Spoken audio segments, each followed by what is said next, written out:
Boa noite, gente. Tudo bom? Vamos começar aí falando quem tá por aqui. Vou começar a ver os nossos amigos.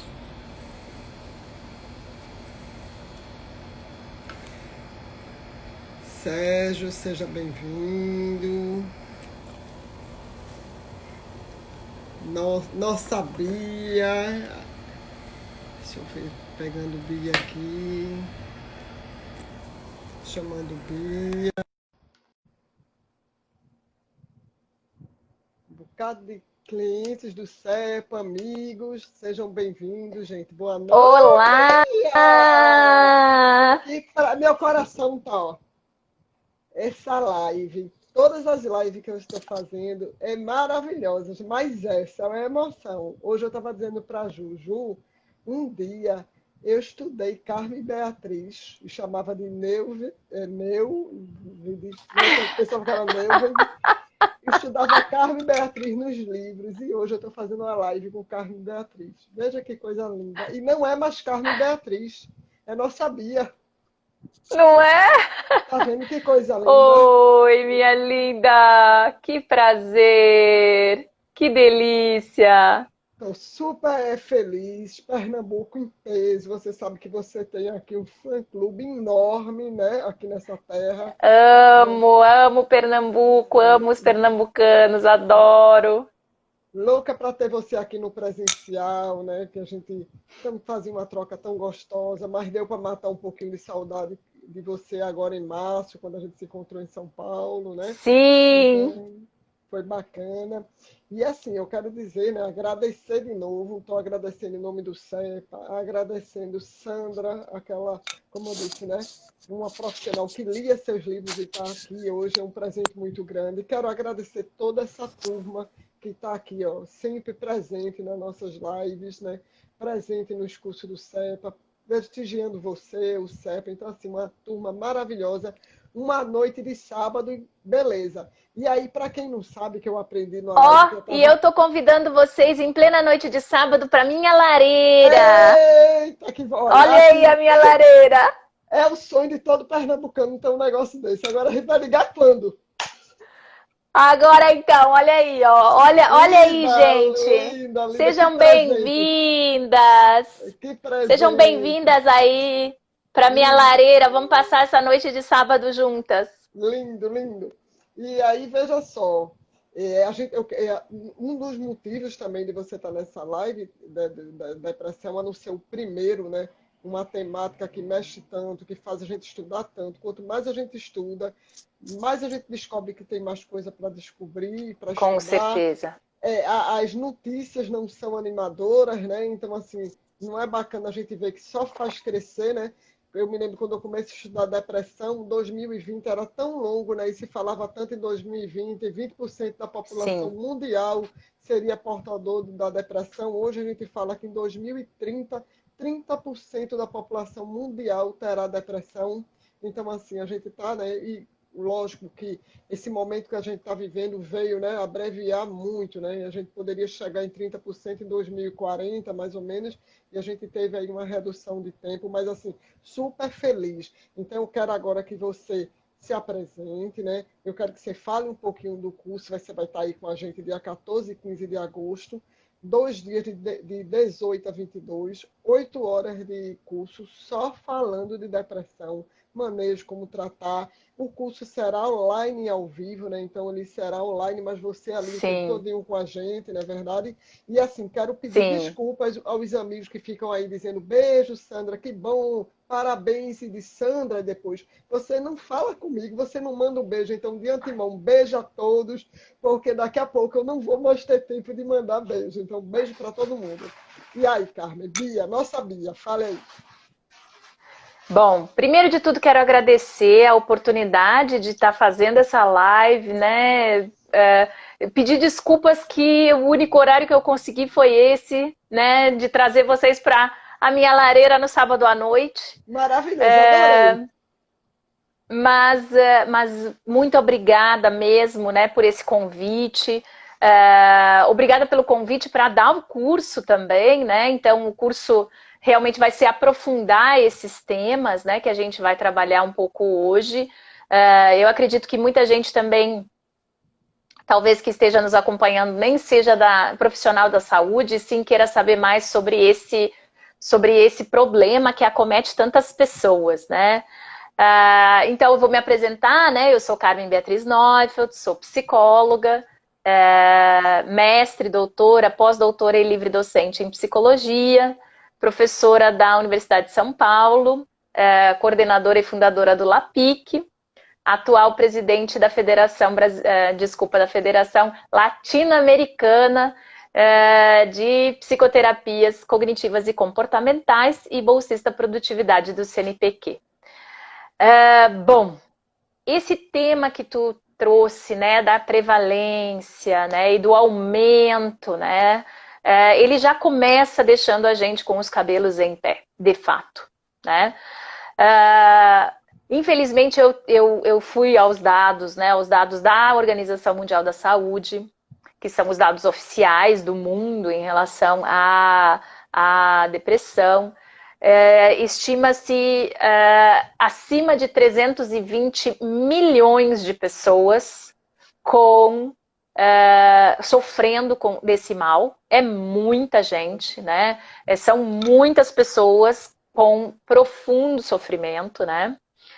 E o assustador é que, Sandra, talvez os dados sejam ainda mais alarmantes, não que eu tenha vindo aqui num sábado à noite alarmar as pessoas, mas talvez os dados sejam ainda mais alarmantes, já que o crescimento que teve de 2005 a 2015, segundo os dados oficiais da OMS, foi 18,4% de crescimento. E isso sem pensar numa pandemia. Eu peguei aqui um estudo também, né, do aumento dos quadros depressivos no nosso país, estudo feito pelo professor Alberto Filgueiras, da UERJ, em parceria com pesquisadores da Universidade de Yale, encontraram uma quase duplicação, ou seja, quase o dobro. Então, eu não estou querendo alarmar ninguém, mas o que eu tenho a dizer é que, de fato, para os profissionais da saúde, é se preparar para o atendimento e para o cuidado com essas pessoas, e para as pessoas, né, que precisam lidar com tudo isso, também quero dar dicas, tá? Dar dicas de como a gente pode cuidar da nossa saúde para a gente tentar se prevenir, ou mesmo que a gente não tenha o aparecimento tão grave dessa sintomatologia. Nós precisamos também fazer a nossa parte, cada um de nós. Então é importante que a gente saiba, esses dados eles não são para nos alarmar, tá, Sandra? Mas eles são para nos deixar cientes. Então, por exemplo, se nós pensarmos em um aumento de 18% de 2005 a 2015, a gente poderia pensar que até 2025 a gente teria outros 18%, pelo menos. Se a gente ainda pensar que a pandemia vai colocar uma pimenta extra nessa jogada, né? Infelizmente, as previsões não são animadoras. Isso só quer dizer para nós o quê? O quanto a gente tem uma responsabilidade gigante de ajudar as pessoas a lidar com tudo isso que está acontecendo e que está por vir. Porque esse novo cenário que se avizinha para nós, ele é realmente desafiador e nós vamos precisar ajudar as pessoas a se preparar para esse cenário. Pensando nos dados numa perspectiva geral, né, Sandra, a gente está falando aí de em torno de 6%, tá, da população brasileira, tá, antes da pandemia. Então, se a gente, de fato, chega em quase o dobro disso, né, na verdade, os dados que os autores da UERJ, desse consórcio de pesquisa, encontraram, foi próximo de 8%. A gente estava falando em 5% e agora chegando a 8%. Então, isso realmente são questões importantes, né, que a gente tem que levar em consideração. E aí, eu não sei se a gente não pode já partir para falar um pouquinho sobre o que é isso que a gente está falando, né, Sandra? E das perguntas, eu acho que eu vou trazer alguma coisa e você já vai falando e a gente já fez alguma coleta de perguntas. E antes, eu gostei muito da sua fala quando você disse essa live não é só para o profissional, é para uma pessoa que conhece, é para a gente enquanto profissional que pode ser um portador da depressão. Então, quem estiver vendo aí embaixo, tem tipo um aviãozinho, aquele aviãozinho que a gente fazia de papel. Gente, vamos começar a chamar amigos, pessoas que precisam ouvir essa live e quebrar um pouco essa resistência, esse mito, essa vergonha da depressão. Ninguém está vacinado, ninguém está vacinado. Nós que estudamos, fazemos meditação, que procuramos viver em paz, que damos muito valor à felicidade, não estamos vacinados também, ninguém. Né? Então, não, assim, vamos chamar todo mundo aí para conversar. E aí eu já vou trazer para você. Aí você vai vendo como é que você vai se organizar. E eu vou ficar de vez em quando avisando a você. Falta tanto tempo, assim, mais adiante. Não é aquele negócio toda hora, não. Só para você se organizar. Então, uma coisa que se pergunta muito e que é muita preocupação, às vezes até em consultório, eu atendo muito adolescente com orientação profissional, e às vezes a mãe chega para mim e diz, ele tá ficando tão triste, eu estou vendo ele um pouquinho triste, e as pessoas atrelam a tristeza à depressão, que é outra coisa que a gente vê hoje em dia, como se a gente não pudesse ficar triste. Então, proibido ficar triste. E a primeira pergunta é, qual é a diferença? Como é que a gente, profissional de saúde, pode diferenciar aquela tristeza de uma depressão, quando não é mais uma tristeza? Perfeito. Vai, doutora. Como? Dê sua aula, doutora, que a gente está aqui para anotar. Vamos lá. Cortou, eu não consegui ouvir, eu pensei que tu tinha feito outra pergunta junto. Perfeito. Então, eu acho que a primeira coisa que a gente pode fazer é pensar assim, o que é depressão, para daí a gente diferenciar do que não é, né? Então, vamos lá. Para começo de conversa, característica número 1.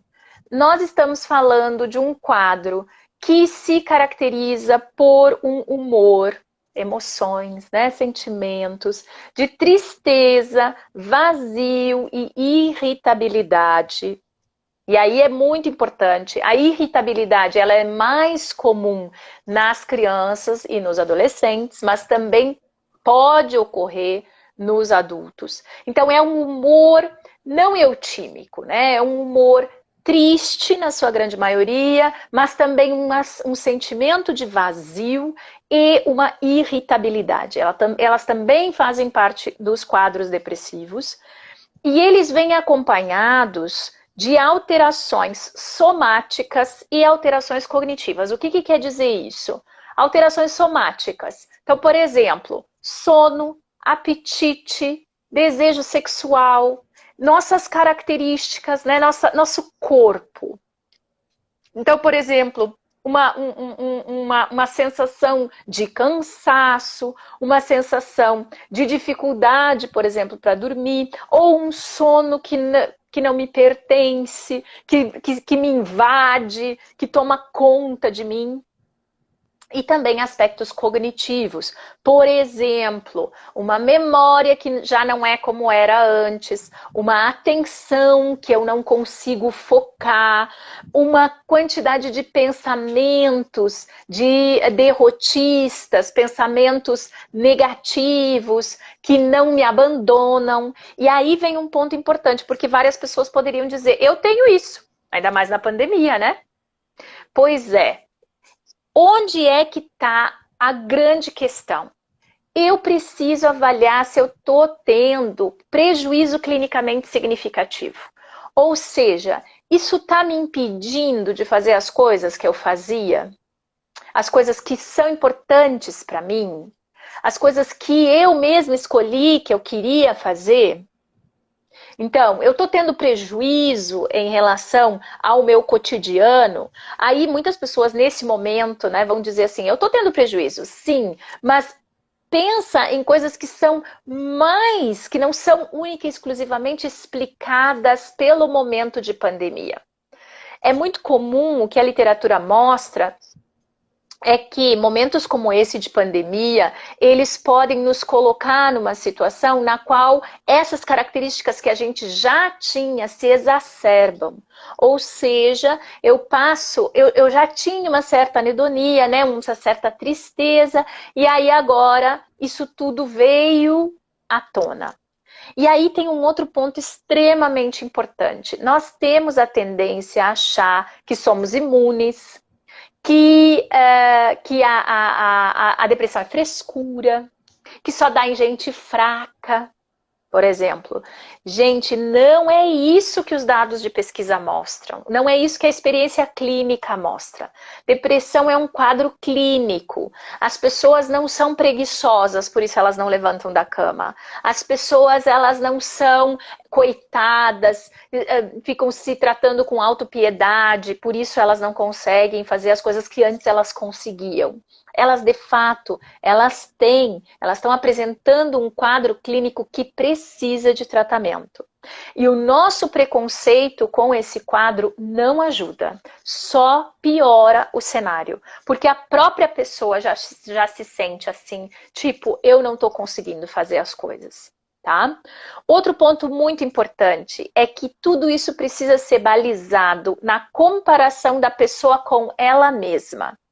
Ou seja, eu preciso investigar, perguntar para as pessoas que estão nos assistindo e que não são profissionais de saúde, se pergunte. Isso tudo na comparação de você com você mesmo. Você está percebendo estas coisas quando você compara você com você mesmo? Porque nós temos a tendência de nos comparar com as outras pessoas e as outras pessoas não são uma boa medida. A melhor medida sempre vai ser eu mesmo. Então, por exemplo, eu vejo um declínio cognitivo que não é melhor explicado, por exemplo, por de repente um problema, ou um outro problema, um problema neuropsicológico, ou um problema de estafa, ou outras coisas, né? Então, esse é um ponto extremamente importante da gente lembrar. Sempre a pessoa comparada com ela mesma. Para eu poder dizer que alguém tem está em um episódio depressivo, né? Eu preciso ter no mínimo 5 das seguintes coisas, sendo que as 2 primeiras, uma delas necessariamente. A primeira delas é um humor deprimido, que pode ser um humor triste, sentimentos de vazio ou irritável. Outra coisa muito importante, que é o segundo critério, é a diminuição de interesses e de prazer. De novo, tem que ser comparado eu comigo mesmo. Por exemplo, eu gostava de sentar próximo da lareira. Aí agora eu já não vejo sentido nisso. Eu já não acho mais que isso é bacana. Então eu já me sinto assim, tipo, ai, lareira, pra quê? Pra que isso? Percebe? Então, comparando o sujeito, a pessoa, o indivíduo com ele mesmo, ele tem uma perda de interesses, uma perda de prazer, tá? Uma dessas 2 características tem que estar necessariamente presente, se não as 2, certo? Depois, mais 4 das próximas, né? Ou 3 das próximas. Perda ou ganho de peso repentino. Quanto é isso? 5% do peso em um mês, por exemplo. Eu perder 5% do peso e eu ganhar 5% do meu peso em um mês, isso é digno de muita atenção. Eu preciso ficar atento a isso. Ah, mas eu estou fazendo dieta. Bom, aí não é o caso. Mas se tu não está aparentemente fazendo uma dieta ou para engordar ou para emagrecer e tu perde ou ganha 5% do peso do teu corpo, isso é um sinal de alerta de que tem alguma coisa acontecendo. Insônia ou hipersonia, né? Ou seja, eu durmo muito mais, ou eu tenho uma necessidade de sono muito maior, ou eu não consigo dormir. são outros pontos. Uma agitação ou um retardo das minhas atividades psicomotoras. Então, eu me sinto lenta, eu não consigo fazer as coisas. Ou então, eu me sinto agitada, eu tenho uma sensação subjetiva de que eu teria que me mexer, por exemplo. Isso é fortemente associado normalmente com ansiedade, mas isso é uma característica também dos quadros depressivos. Uma fadiga que não abandona a pessoa, ou uma falta de energia, ela se sente sem energia para fazer as coisas, tá? Sem uma justificação, por exemplo, sem uma justificativa de um quadro, por exemplo, de anemia ou de algum problema de saúde. Sentimento... Né? Como?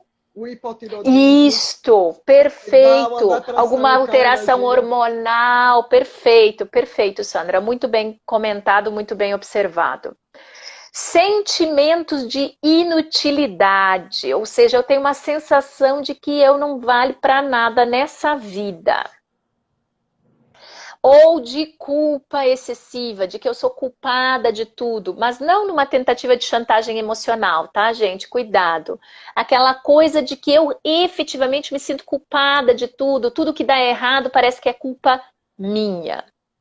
Uma dificuldade de me concentrar ou de pensar, comparado que antes eu não tinha essa dificuldade e agora eu estou tendo.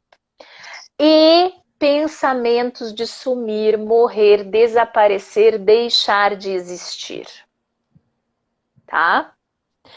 Importantíssimo é a combinação dessas características em número de no mínimo 5, de forma persistente, no mínimo por 2 semanas ininterruptas.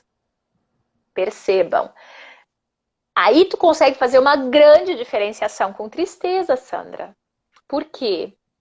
Porque a tristeza é uma coisa que vem e eu sinto todas essas coisas, mas ela vai embora. Daqui a pouco, no mesmo dia, ou no outro dia, ou 2 dias depois, eu já não me sinto tão mal assim. No caso do quadro que a gente está discutindo, o quadro é consistente por no mínimo 2 semanas e não é melhor explicado por um outro problema mental, físico ou contextual. Esse é um dos desafios do momento que nós estamos vivendo nesse momento, Sandra. Por quê? Porque ter várias dessas características nesse momento pode ser absolutamente uma reação ao distanciamento social, por exemplo. E aí, como nós vamos avaliar intensidade e frequência? Ou seja, qual é o tamanho do prejuízo clinicamente significativo que a pessoa está tendo? Então, gente, no fim das contas, tudo isso é sempre uma avaliação clínica. Nós temos os critérios, mas é sempre uma avaliação clínica. Então, eu preciso saber da história dessa pessoa, eu preciso saber de como é que as coisas estão acontecendo, eu preciso saber como é que foi, né? Eu preciso me inteirar dessas características. Então, você que está assistindo aqui a gente nesse momento, é extremamente importante que essas perguntas sejam feitas. E é extremamente importante que tu avalie em profundidade. E aí tu pode dizer, por exemplo, uma das coisas muito importantes é que não pode ser melhor explicado, por exemplo, por um processo de luto.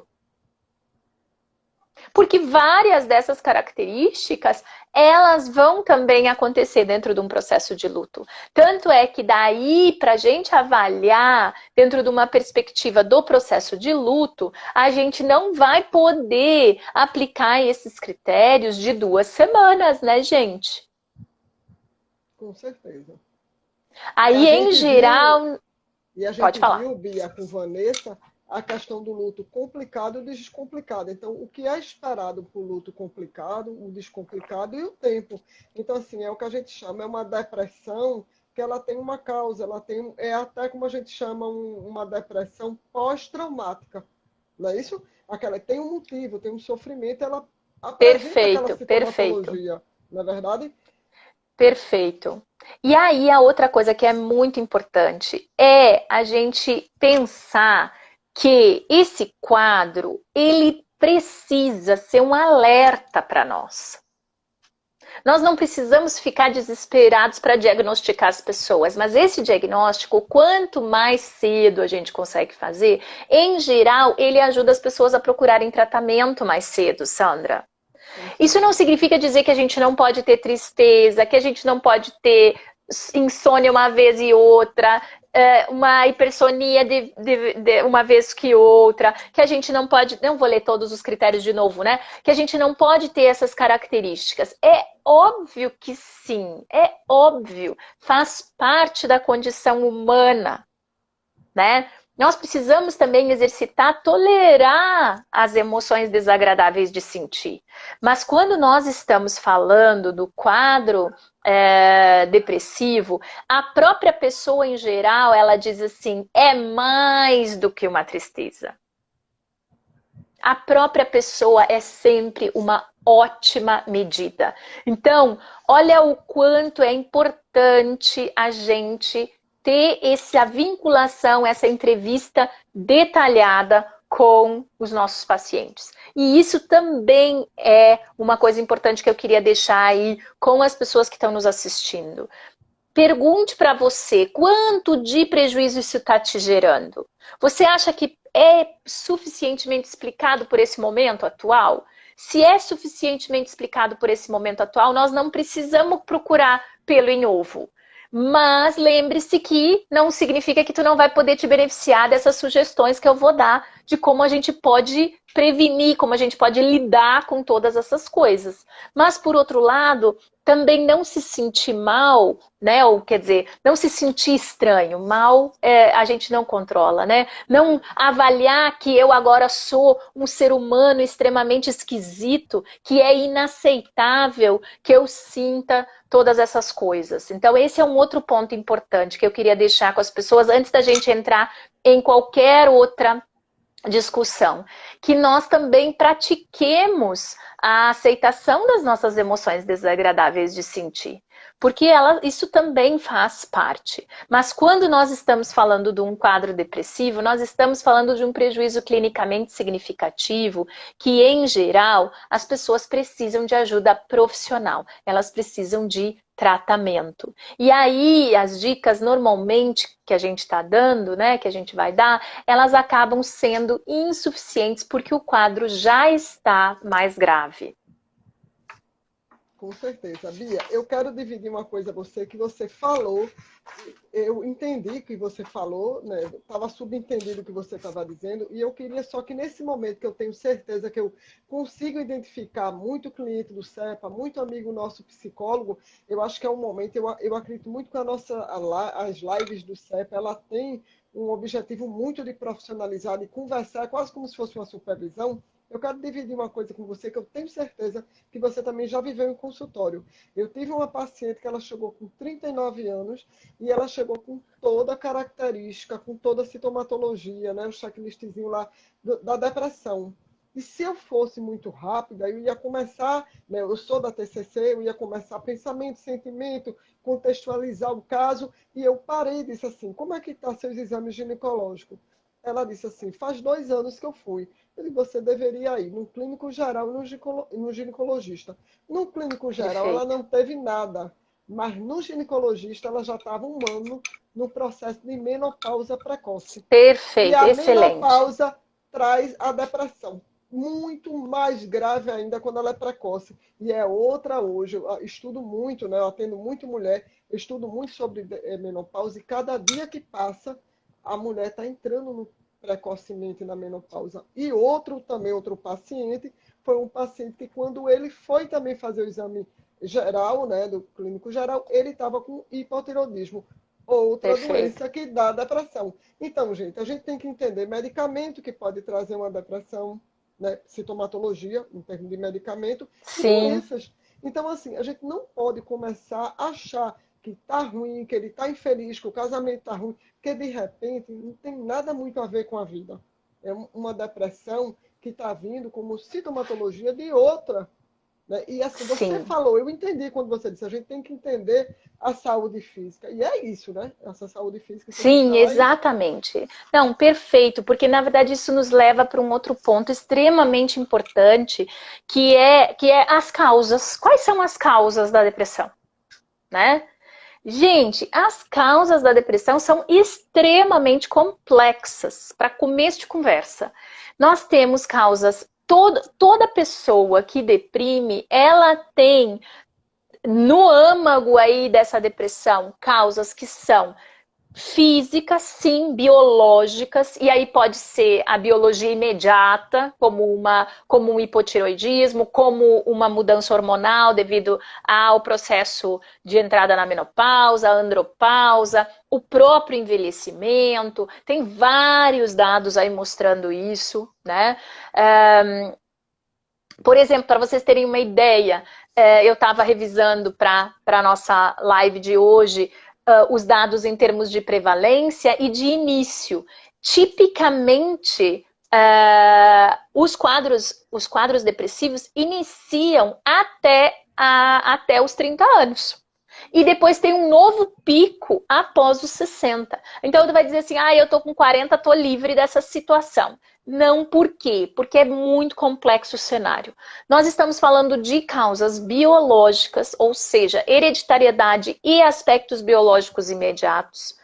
Nós estamos falando de causas sociais, contexto, interação, dificuldades que a gente passa. A própria pandemia é um bom exemplo disso. E nós estamos falando de causas psicológicas, que são as nossas características, que são a nossa personalidade, o nosso jeito de ser, e para a TCC, o nosso jeito de encarar o mundo, o nosso jeito de pensar, o nosso estilo cognitivo. Então, vejam, eu tenho tudo isso, todas essas variáveis combinadas é que vão estar na base. Então, gente, toda vez que eu tento explicar a depressão a partir de um fator, eu vou falhar. E eu vou reduzir um fenômeno que é complexo, muito complexo. E aí eu corro um grande risco de que daqui a pouco tá até culpabilizando as pessoas pelo próprio quadro que elas estão vivendo. A gente já vê Então, isso, os né? teus. Exatamente. Então, por exemplo, é preguiça, é falta de fé, é falta de esforço, tu não tá fazendo tudo que tu pode. Gente, é extremamente complexo. Então, considerando que é extremamente complexo, nós temos que pensar em todas essas variáveis. Por isso, inclusive, que o tratamento também é multicomponente, ou seja, é um tratamento colaborativo. A gente não pode perder de vista que não vai ter um tratamento milagroso que vai resolver todos os problemas em nenhum quadro. Quem dirá num quadro complexo como a depressão? Então, por exemplo, a gente ficar querendo puxar a brasa para o nosso assado e dizer que só a psicoterapia vai resolver, ou que só a fé vai resolver, ou que só exercício físico vai resolver, ou que só as práticas contemplativas vão resolver, ou que só a medicação vai resolver, ou que só intervenção de eletroconvulsoterapia vai resolver, e que só alimentação mais saudável vai resolver, isso tudo são reducionismos para um problema extremamente complexo. Perfeito, Bia. Extremamente complexo. Perfeito, concordo E aí a demais. gente precisa estar atento a isso, né, Sandra? Então, o teu exemplo é excelente, é cirúrgico, vai no ponto. Nós não podemos desconsiderar. E aí eu vou tomar a liberdade de citar lá o pressuposto número 1 do Beck, né? Nós estamos falando de seres humanos em termos psicológicos. Sim, o transtorno é mental, então a questão é psicológica, sim, mas a gente não pode perder de vista que nós estamos falando de multivariáveis. E aí Beck vai chamar a nossa atenção para a questão das variáveis sociais e a questão das variáveis biológicas que a gente não pode perder de vista, além das variáveis psicológicas, né? Perfeito, E perfeito. lembra que Beck vai falar das escolhas, né? Então, E dos ganhos. né? Né? Me dê os ganhos, porque a gente também, como terapeuta, a gente tem que entender o seguinte: tudo tem perdas e ganho. Dentro de um processo da depressão, eu vejo no meu paciente as perdas e os ganhos. E aqui, todo Perfeito. mundo aqui que é psicólogo sabe que a gente às vezes até sabe, e a gente tem que, né, que conscientizar que a pessoa não precisa fazer uso desse ganho, que por outro lado está estimulando e fortalecendo tanto essa perda. Mas tem, né? Sim. Infelizmente. As pessoas estão falando coisas aí que eu gostaria, né, que se a gente tivesse umas 4, 5 horas de live, né, a gente poderia. Mas passou uma coisa lá no começo, eu não sei mais o nome, uma mensagem, eu achei bem interessante. E eu acho que esse momento que a gente está vendo, Bia, pelo menos essa é a minha opinião, a gente está humanizando um pouco a depressão.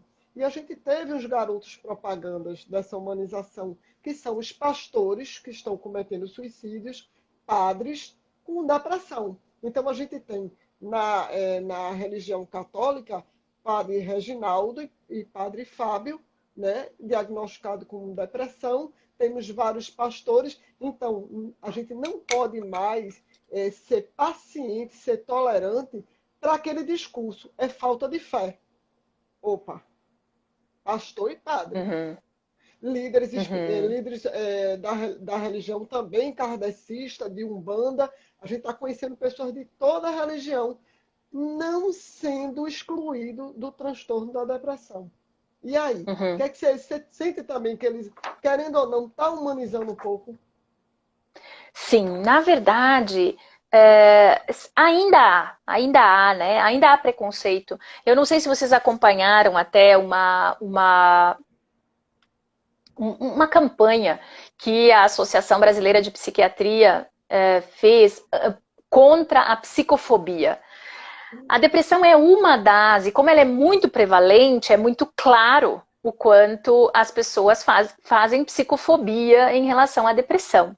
Mas isso acontece com todos os transtornos. Nós temos um preconceito com os transtornos mentais. Tanto é que a gente tem aquela fala famosa que é: tu vai, faz um monte de exames e aí no final a pessoa diz para ti assim: não, você não tem nada, é psicológico. Peraí, agora fiquei confusa. Não tem nada? Não, peraí. Eu não tenho nada ou é psicológico? Ah, psicológico não é nada. Esse é um ponto muito importante. Então, e eu vejo esse tipo de fala na boca dos psicólogos, gente. Eu vejo esse tipo de fala na boca dos psicólogos. Os psicólogos dizendo assim: não deu nada. Hã? Como assim? Isso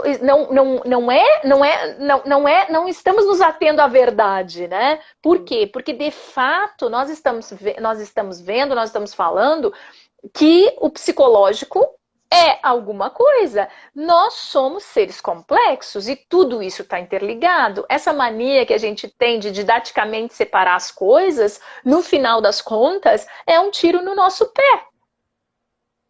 Por quê? Porque então a gente começa a pensar que existem determinadas instâncias nossas que são superiores do que outras. Então, por exemplo, como o exemplo que tu trouxe, que alguém aí que está nos assistindo trouxe, que a fé seria superior, né? Todas essas características, elas são, na verdade, manifestações humanas e elas estão integradas em nós. A gente talvez às vezes dessensibilize delas, desintegre elas, esqueça delas. Tanto é que o tratamento adequado para a depressão, ele é um tratamento multicomponente. Então vamos falar um pouco disso, né? Do que nós estamos falando? Nós estamos falando de intervenções que visem aspectos de exercício físico, a alimentação, sono, medicação, precisa ser avaliado se não é caso de entrar com medicação. Se, por exemplo, tiver associado essa variação hormonal, por exemplo. Além da intervenção psicológica, da psicoterapia, dos grupos de apoio, das intervenções familiares, porque os familiares ficam perdidos como eles vão poder ajudar os pacientes, das intervenções voltadas para as práticas contemplativas, como mindfulness, como meditação, como o próprio yoga. Todas essas são intervenções importantes para serem feitas. Então, na verdade, gente, se a gente fosse pensar como eu posso me prevenir nesse momento em que todos nós estamos mais vulneráveis devido ao contexto que nós estamos vivendo, eu preciso intervir em todas essas instâncias. Eu preciso lembrar que eu sou um ser humano, que eu tenho um corpo, que não tem só uma cabeça, né? Que não tem só uma mente, mas também eu preciso lembrar do mesmo, por outro lado, que é que eu sou um ser humano, sim, que anda por aí, que caminha e tal, e que tem um corpo, mas que também tem aspectos psicológicos e demandas psicológicas. E que nós precisamos investir em autocuidado. E autocuidado, lembra, se alguém aí assistiu, né, o primeiro chá de quinta, o autocuidado já tem aí dados mostrando que ele precisa ser físico, psicológico e transcendental. Vejam que propositadamente a literatura não chama de espiritual. Por quê? Porque vai depender do que você acredita. Mas nós todos temos um aspecto que transcende a nós mesmos. E esse também precisa de autocuidado. Então, vejam que já temos aí a dica, né, Sandra? Uma primeira dica para quem está nos assistindo, de que nós precisamos investir nisso se nós quisermos prevenir a depressão. E se nós quisermos tratar, nós precisamos trabalhar com intervenções colaborativas. Todo aquele profissional que achar que ele sozinho vai resolver o problema do paciente, ele está semeando o próprio fracasso e o fracasso do seu paciente. Porque nós estamos falando de um processo complexo. Isso, Bia, que você está falando, teve aí a psicóloga, eu acho que é nossa amiga, Mari Bezerra, eu acho que ela é de Petrolina, se for ela diz ok, ela diz muito aqui no comentário dela, os líderes, os líderes religiosos, eles têm que se conscientizar da importância do psicólogo, da psicoterapia, e aí eu vou mais além, a gente que tem que ter essa conscientização primeiro, porque eu sempre brinco dizendo assim, papai do céu, cada um que acredite, né, no seu Deus, o que eu acredito Deus, ele não pode vir para a Terra e desempenhar todos os ofícios. Então ele colocou anjos que são profissionais, qualquer tipo de profissional, do padeiro ao médico, ao gari, tudo são anjos que estão o quê? Trabalhando em função do outro. Então, assim, é tão bom quando uma pessoa encontra um psicólogo que tem uma aliança, que faz, né, uma ligação, e ali ela vai poder ter uma ajuda, e aquele psicólogo também o tempo todo buscando cada vez se aprimorar para ajudar aquela pessoa. Então, assim, eu acredito muito nisso. Então, os líderes têm que ter essa conscientização que a igreja não vai resolver tudo. A igreja está falando de religião, agora a gente está falando de saúde. Não é a mesma coisa. Mas, Sandra, não fica chateada comigo, mas eu preciso dizer que essa conscientização é geral. Lógico. Eu entendo, né? Eu entendo o que a colega traz. De fato, algumas pessoas às vezes têm mais dificuldade do que outras de lidar com a flexibilização. Mas eu vejo, por exemplo, na nossa área, colegas psicólogos de diferentes linhas teóricas defendendo a ideia, tipo, eu sou contra o uso de medicação. Como assim? Você é a pessoa especializada para dar essa resposta? Você estudou a fundo esse caso e você estudou a fundo a medicação psiquiátrica para saber se é caso ou não? Então, eu tenho convidado muito, Sandra, as pessoas ao exercício da humildade, sabe? Porque isso não significa dizer que eu não vou fazer aquilo que eu tenho conhecimento técnico para fazer. Mas lembrar que o meu conhecimento não se sobrepõe ao conhecimento do outro e que todos nós juntos precisamos vencer essas nossas batalhas, que são muitas. A depressão é uma delas. E é a união, Então, como eu disse, de todos os profissionais, agente psicólogo, o médico, o exato, educador físico, o nutricionista, toda uma perfeito. equipe trabalhando em favor da depressão. E muitas vezes, inclusive, um profissional que eu estou sempre defendendo mega, que a gente deveria defender mais e mais, é a galera do serviço social. Por quê? Porque eles acabam tendo tantas ferramentas e tantos conhecimentos de como lidar com esse contexto. Porque lembra que o social é uma das variáveis. Com certeza. Então, se nós esquecemos as intervenções em uma e outra das variáveis, acaba ficando capenga a nossa intervenção. Então, não sei, às vezes as pessoas não gostam que eu fale essas coisas, mas eu falo mesmo assim. É o peso da idade. Eu também. Eu Eu acho assim que queria... Desculpa, pode falar, Sandra. eu também defendo isso, porque assim, é todo mundo, aí volta a dizer, aquele cara lá de cima mandou a gente aqui para todo mundo se juntar. Um só, olha, uma andorinha nunca fará verão. Com Não é verdade? certeza. Nunca Mas fará. às vezes precisa de uma andorinha para começar, né? Lógico. Tem alguém que tem que começar a mandar. Quantos pacientes da gente não são tão resistentes? Eu tive um paciente um dia que ele chegou e disse, Sandra, me peça tudo, mas nunca me peça para ir para um psiquiatra tomar medicação. E eu conversei tanto com ele, dizendo, a gente devia agradecer tanto ter psiquiatra, agradecer tanto pessoas que pegam uma vida para estudar uma medicação. Você está aí comigo, e ele foi. Hoje em dia ele usa medicação e se arrepende de não ter tomado há mais tempo. Então veja.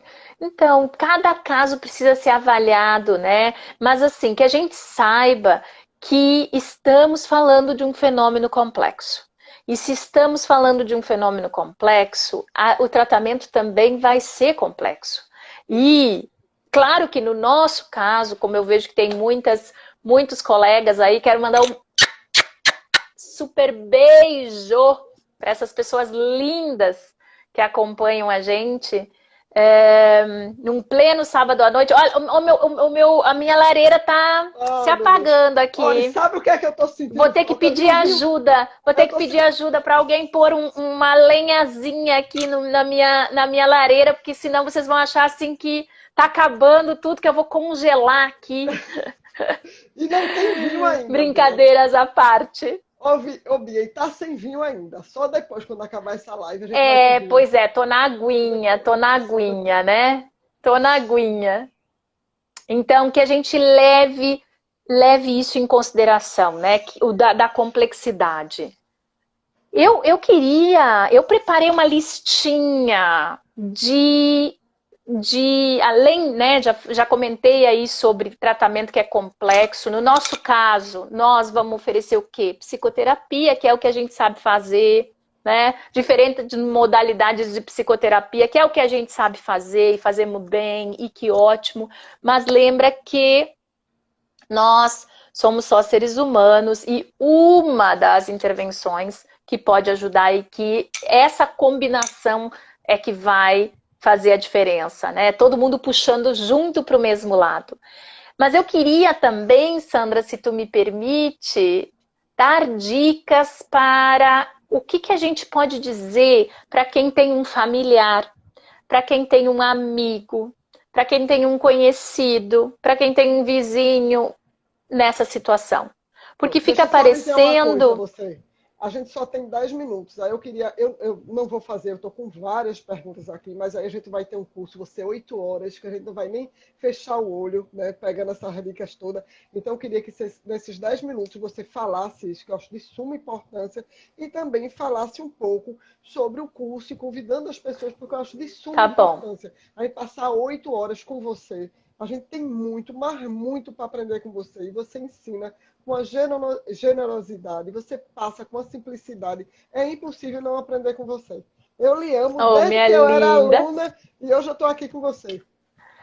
Minha lindeza. Vai. Obrigada. Esse carinho todo que tu me dá, que vocês me dão, das pessoas, é maravilhoso. Eu só agradeço. A mim só resta agradecer, agradecer, agradecer. Muito obrigada. Merecida. Eu tenho de fato, 9 dicas. Então, eu vou tentar ser rápida, porque eu tenho 9 dicas para as pessoas que têm alguém, que conhecem alguém, que tem um amigo, uma amiga, um familiar, alguém da sua convivência, que preenche esses critérios que a gente discutiu.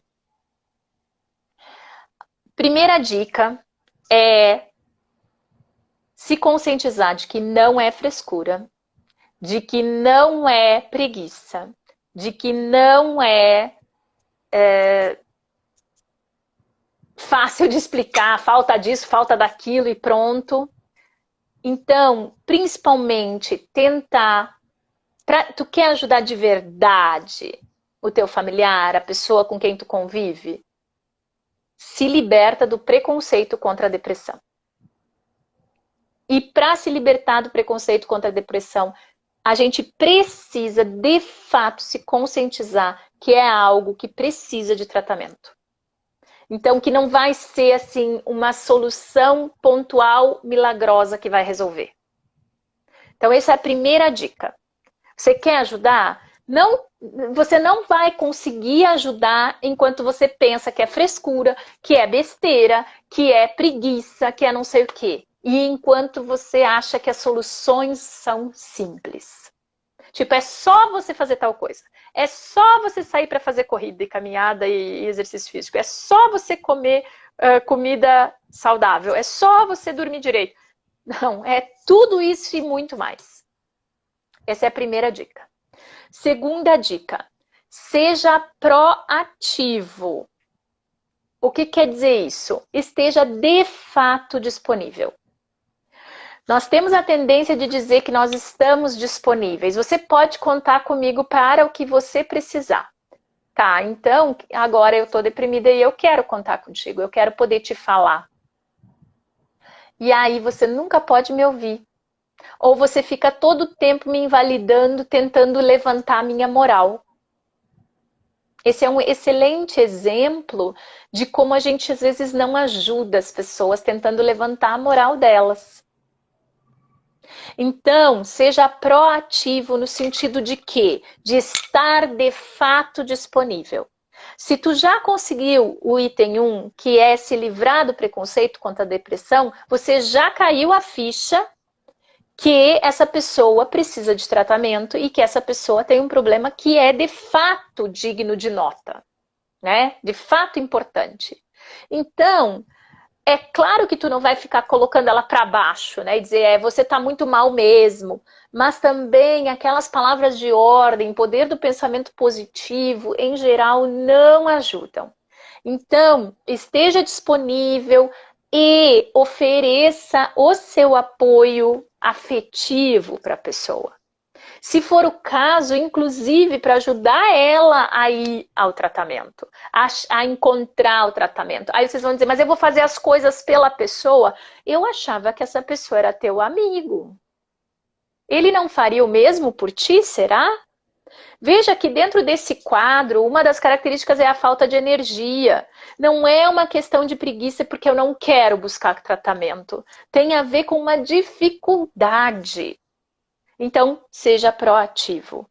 Esteja disponível de fato. 3. Fale sobre o quadro. Fale sobre a depressão. Erro básico número 1 das famílias que tem alguém deprimido é: não vamos falar sobre isso, porque daí piora. E aí a gente não assume de fato que nós temos um problema que a gente precisa lidar. E aí, como que a gente vai fazer para lidar com isso? Então, fale sobre. Ah, mas falar sobre não significa dizer assim, ai, lá vem ele com essa depressão. Fale sobre objetivamente. Ajude a pessoa a perceber que ela está exibindo algumas dessas características. Fale sobre o quadro. Vocês não falariam sobre a diabetes ou diabetes? Vocês não falariam sobre a hipertensão? Vocês não falariam se alguém estava com uma perna quebrada? Qual é o problema de falar sobre a depressão? Se vocês não têm preconceito. para pensar no final de semana. Por que temos dificuldade de falar das nossas demandas psicológicas? Elas são de uma outra natureza? Elas são envergonhantes? A gente tem que ter vergonha? Então, fale sobre. Não deixe que a depressão seja um morador invisível da casa. Mantenha contato. Dica 4. Liga para a pessoa, fala com a pessoa, pergunta para a pessoa como ela tá, se o dia foi melhor. É normal, é aceitável que a pessoa te diga que às vezes está melhor e às vezes está mais difícil, está pior. Isso faz parte. A depressão, o quadro se move dessa forma. Então, mantenha contato efetivo, não só tipo, tô te ligando, só para saber como tu tá. Tá bem? Tá, beleza. Tchau. Interesse. Isso cola lá no item 2. Interesse, disponibilidade genuína. Dica 5. Tem que correr. Dica 5. Incentive prática de atividades prazerosas. Uma das intervenções extremamente importantes é prática das atividades prazerosas. Incentive. Carregue a pessoa com você. Busque ela em casa. Encha o saco dela amorosamente, mas incentive. Lembra que essa pessoa, nesse momento, devido ao quadro, ela não tem essa energia, ela não tem essa disponibilidade. É óbvio que tu não vai obrigar as pessoas a fazer o que elas não querem, mas incentive. E aí, esse incentivo é na direção de atividades prazerosas que ela gostava de fazer antes, de atividades voltadas para exercício físico, para socialização, para coisas que realmente ajudam ela. E detalhe, desincentive o uso e o abuso de substâncias, mesmo que sejam substâncias lícitas como álcool e cigarro e tabaco. Desincentive, principalmente o álcool. Por quê? Porque os dados de literatura mostram que o álcool agrava o cenário. Eu tô rindo, sabe? Então não é para convidar a pessoa para beber. E sabe por que eu ri quando tu falou isso? Porque uma pessoa apresentou, mostrou, tá faltando 3 minutos, eu já tô aqui assim. Aí, desesperada. Eu tô cuidando, gente. Foi, sabe quem foi? Foi Alves. Alves ainda botou 3 minutos, eu dei uma risada quando eu já tô aqui, ó. Porque a gente gosta de dizer tchau, aquelas coisas, né? Mas assim, eu tenho certeza, né, que foi de suma importância. Não, vai dar certo, vai dar certo. Vai dar, sempre dá, né? E que, assim, no curso você vai poder falar muito mais, mas assim, o que é que o pessoal vai ver mais? Diga aí o que você quer dizer, né? Para essa turma aí. Vou fechar as dicas e falo do curso, vai dar tempo, vai dar tempo. As outras 4 dicas.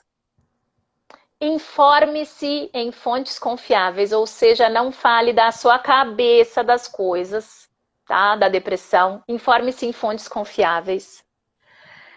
Ajude a pessoa a colocar metas pequenas, factíveis e ajude ela a não desistir, a recomeçar se necessário. Procure para você serviços de apoio, porque pessoas que dão apoio para pessoas com depressão tendem a burnout, ou seja, estresse muito grande. E a última, saiba quando ficar em silêncio e só estar ao lado da pessoa, oferecendo apoio e afeto. Eu tenho que falar que é uma coisa maravilhosa estar com vocês e vai ser maravilhoso estar com vocês daqui a 2 semanas, né? Nem 2 semanas, menos de 2 semanas, para a gente aprofundar esse tema. 14 e 15 de agosto. 14 e 15 de julho. De julho. Aprofundar os detalhes do diagnóstico, os detalhes da intervenção em TCC, a leitura da TCC sobre a depressão e, claro, descobrir por que TCC é tão eficaz para tratar esse problema. E eu tinha uma pergunta Então é para disso fazer. que nós vamos falar. Eu tinha uma pergunta para fazer e não consegui fazer, mas vou fazer no curso.